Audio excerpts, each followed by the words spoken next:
Hello friends, how are you? कैसे हैं आप सब? मैं डॉक्टर प्रज्ञा श्रीवास्तव आज आपके सामने दोबारा मनी प्रॉस्पेरिटी की बात करने आई हूँ। क्योंकि आजकल मेरा प्रॉस्पेरिटी एकेडमी सेशन चल रहा है। तो मैं बहुत बहुत सारे लोगों से जुड़ रही हूँ जो मनी की प्रॉब्लम को बहुत अच्छे से फेस कर रहे हैं, परेशान हो रहे हैं। मनी के चक्कर में उनकी लाइफ स्पॉइल हो रही है। तो मैं जिन लोगों से मिल रही हूँ वो उनकी 3 तरह की प्रॉब्लम मेरे सामने आ रही है। पहली प्रॉब्लम वो है कि जो लोग बहुत पैसा कमा रहे हैं लेकिन वो पैसा उनका कहाँ जा रहा है उनको नहीं मालूम। ऐसे 70% लोग हैं। 20% लोग ऐसे हैं जो बहुत खूब मेहनत कर रहे हैं, हर तरह के काम करने की कोशिश कर रहे हैं, लेकिन उनका मनी का इनकम का सोर्स ऑफ इनकम चालू नहीं हो पा रही, मनी आने का जरिया चालू नहीं हो पा रहा है। 10% वो लोग हैं जो जीवन से भटके हुए हैं, उनको यही नहीं मालूम कि उनको कैसे पैसे कमाना है, उनको क्या करना है लाइफ में, उनको कुछ नहीं मालूम है।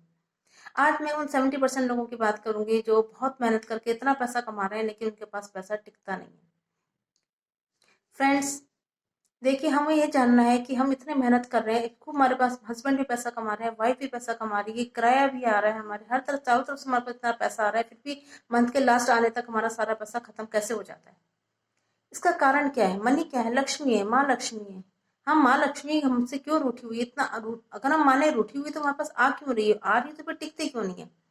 इसका मतलब यह है कि माँ लक्ष्मी को हम अपने घर में हमने उचित स्थान नहीं दे रखा है। हर इंसान जो मनी की इस प्रॉब्लम से जूझ रहा है कि मेरा पैसा नहीं रुकता है, तो इसका कारण है कि उसने माँ लक्ष्मी को अपने घर में उचित स्थान नहीं दे रखा है। हम एक हाथ से पैसा लेते हैं, दूसरे हाथ से खर्च करते हैं। जिस दिन हमें तनख्वाह मिलती है उसी दिन हमारी पूरी लिस्ट बन जाती है कि इस समय इतना पैसा दूध वाले को देना है, इतना पेपर वाले को देना है, इतना राशन वाले को देना है, इतनी मेरे को कार की किस्त जाएगी, इतनी मकान की किस्त जाएगी, उसकी ईएमआई जाएगी। ऐसे कर कुरा के सारे पैसे का हिसाब किताब करके इधर से इस हाथ से मनी आती, दूसरे हाथ से मनी का हिसाब किताब करके उसको खत्म कर देते हैं। लास्ट तक हमारे पास कुछ नहीं बचता है। ये तरीका गलत है। देखिए, जो लक्ष्मी माँ आपके पास आई है, लक्ष्मी माँ चंचल है। चंचल है, अगर आप उसको नहीं रोकोगे तो वो नहीं रुकेंगी, वो चली जाएंगी। तो हमें उनको अपने घर में एक स्थान देना है। जिस दिन आपको तनख्वाह मिलती है उस दिन सबसे पहले तो आप 101 रुपये, 11 रुपये, 21 रुपये, जैसी आपकी तनख्वाह उसके अकॉर्डिंग एक बॉक्स बना के भगवान के मंदिर में रखिए और उसमें डालते रहिए। जिस दिन आपको पहले तनख्वाह मिले, जैसे भी चेक मिलता है तो एटीएम से निकाल, जैसे पैसे अपने घर में लेके आते हैं, पहले 101 रुपये, 11 रुपये, 21 रुपये, जो भी आपको श्रद्धा है उसके अनुसार निकाल के भगवान को समर्पित करिए। दूसरा आप करिए कि आपके अपनी तनख्वाह के अनुसार 500, 1000, 2000, 5000 जितने भी रुपए हैं वो ले आके अपने घर में एक पैसा रखने का निश्चित स्थान बनाइए। इससे पहले हमारे घर में तिजोरी हुआ करती थी, ऐसे एक स्थान बनाइए जहां पर उस पैसे को आप रखिए। मतलब माँ लक्ष्मी को अपने घर में स्थान दीजिए। आप उस पैसे को मत छूजिए, उसको रखिए। फिर जितना पैसा बचता है उसके अकॉर्डिंग अपना हिसाब किताब करिए कि मुझे कहाँ कहाँ किसको कितना खर्च करना है। अब तक हम माँ लक्ष्मी को अपने घर में स्थान नहीं देंगे, अब तक वो नहीं टिकेंगी। अब हर महीने ऐसा करिए, पहले भगवान का निकालिए, फिर माँ लक्ष्मी को जहाँ अपने पैसे का स्थान बना रखा है वहां पैसा रखिए, फिर अपने पैसे को खर्च करिए। देखिए आपका पैसा कितनी जल्दी बढ़ेगा। जो भगवान के पास पैसा रखा है उसको तो आप किसी को भी दान पुण्य में खर्च कर सकते हैं, मंदिरों में दे सकते हैं, लेकिन जो आपने अपने वहां पैसा रखा है उसको आप अपने इस्तेमाल में ले सकते हैं। लेकिन ये ध्यान रखिए कि वो स्थान कभी भी खाली ना हो, ब्लैंक ना हो, वहां थोड़ा थोड़ा मनी जरूर होनी चाहिए। और ऐसा भी नहीं कि पैसा इकट्ठा हो रहा है उसको सारा खर्च कर दें। आप थोड़े ज्यादा पैसे उस वहां पर रखने की कोशिश किया करिए। जितना पैसा आप रखेंगे वो आपकी बचत है। जब मैं लोगों को इस तरह काउंसलिंग करके बताती हूँ तो मेरे पास कितने क्वेश्चंस आते हैं कि मैम, अगर हम ईएमआई दे रहे हैं, अगर हम किस्त दे रहे हैं किसी को, तो हमारी सेविंग ही है। अगर हम बैंक में एलआईसी की किस्त दे रहे हैं वो भी तो हमारी सेविंग ही है। तो वो हमारा ही तो पैसा है, उसको हम बचा ही तो रहे हैं। तो फ्रेंड्स, मैं आपको ये कहना चाहूंगी कि वो पैसा आप बैंक में दे रहे हैं, बाहर दे रहे हैं, वो आपकी सेविंग बाहर हो रही है, वो तो हो ही रही है सेविंग, लेकिन आपके हाथ में तो पैसा कुछ नहीं है ना। अपने हाथ को तो आपने खाली कर रखा है। माँ लक्ष्मी को अपने घर में तो स्थान दीजिए, तब तो पैसा आपके घर में रुकेगा। आपको जो अपने खर्चा करने हैं, अपने काम करने हैं, वो आप घर से पैसा निकाल के ही तो करेंगे। बार बार बैंक थोड़ा भागेंगे। और जब हमें जरूरत होती है तो हमारे कहीं से हमारे पैसा नहीं मिलता है, जो हमारे घर में पैसा रखा होता है वही काम आता है।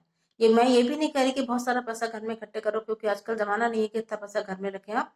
तो अब पैसे माल हमें कहने का मतलब ये है कि एक स्थान माँ लक्ष्मी का घर में बनाइए, जहाँ पहली किस्त भगवान को निकाल के, दूसरी किस्त माँ लक्ष्मी के नाम की निकाल के, फिर उसको घर खर्चे में खर्च करिए। देखिए आपके घर में पैसा कितना रुकेगा, कितना रुकेगा आप सोच ही नहीं सकते।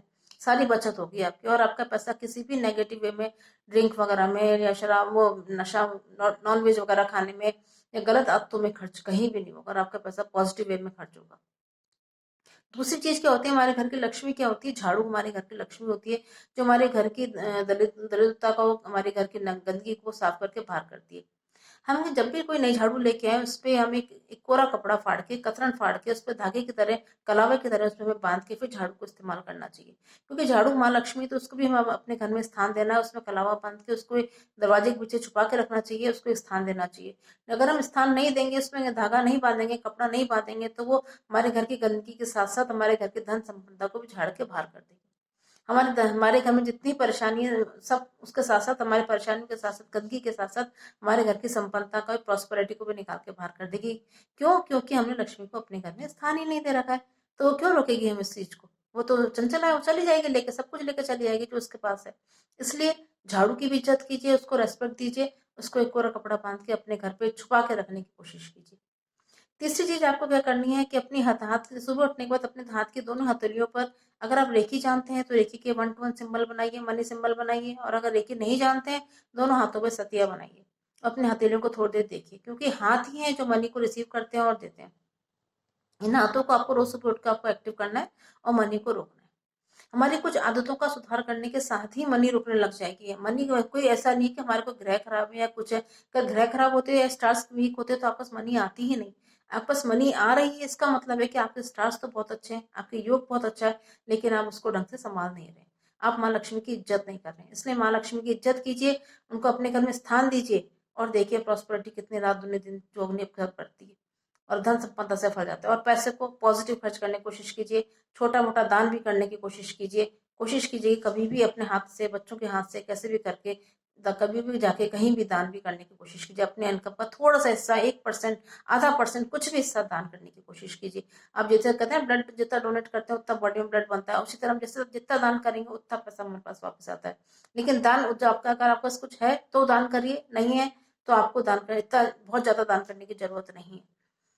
दान करने की आदत डालनी चाहिए, जिससे हमारे जो घर के अंदर जितने भी हमारे ब्लॉकेजेस है वो रिमूव, दान करने से ब्लॉकेजेस रिमूव होना चालू हो जाते हैं और हमारे घर के रास्ते खुलने लग जाते हैं। माँ लक्ष्मी को बुलाइए, अपनी आदतों को सुधारिए, अपने दिनचर्या को सुधारिए, माँ लक्ष्मी को अपने घर में स्थान दीजिए और बहुत धन संपदा से फुलफिल होइए। Thank you, thank you, thank you, bye bye.